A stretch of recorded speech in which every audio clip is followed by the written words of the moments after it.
Next up, we have Ross Ramsay, Associate Director for Net Zero at the Scottish Futures Trust. Ross, it is your time.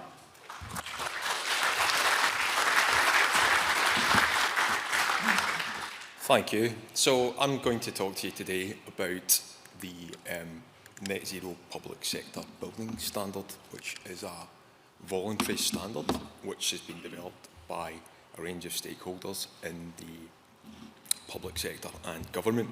So the origins of this standard lie some 6 or 7 years ago, and at the time, Scottish Futures Trust had commissioned a study to understand the difference between the targeted or the model performance in new build and major refurbishment projects and what was actually achieved. So what was found was that the energy performance in many cases wasn't as good as was hoped for. So that was the starting point for the standard, and I was actually involved in that 6 or 7 years ago when I was working at a consultancy, and a very interesting piece of work as well. And we started to put together a process by which we could drive down the risk that that problem wouldn't arise.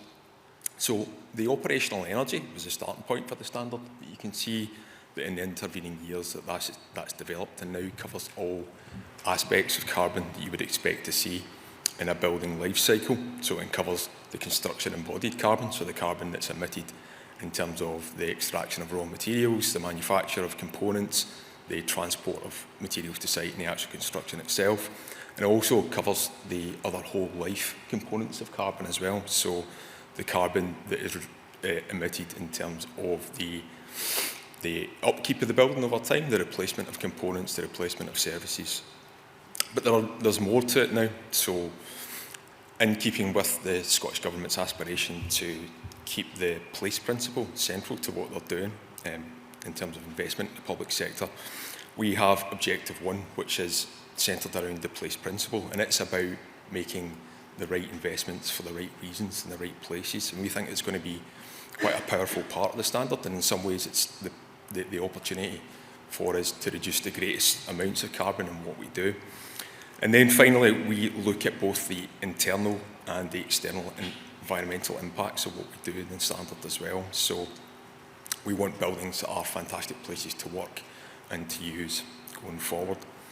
So the standard is a voluntary standard, and we think that it will provide a trajectory for the public sector to achieve net zero. As Richard said, we think the public sector can provide leadership in net zero, and we think that although the public sector has a massive challenge in terms of all its existing estate, that perhaps focusing on new build and major refurbishment projects is the right place for us to start. But in time, the standard may develop to cover some of the existing estate as well. So if I can give you just some of the principles of the standard and how we think it works, or how it does work in practice. So one of the most important aspects of it is that we look to verify the performance that we set quite early on in the process in use.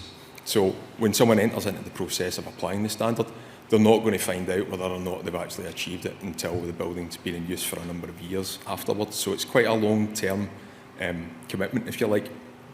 So we encourage people to set targets and aspirations quite early on in the process, in terms of their energy performance, in terms of their carbon emissions from embodied carbon, in terms of their internal environmental quality. And then we've put in place a system and a set of guidance and requirements that will help them manage the risk as they progress through design and construction. And then hopefully by the time they get to the point where they verify their performance in use, they should have quite a straightforward job.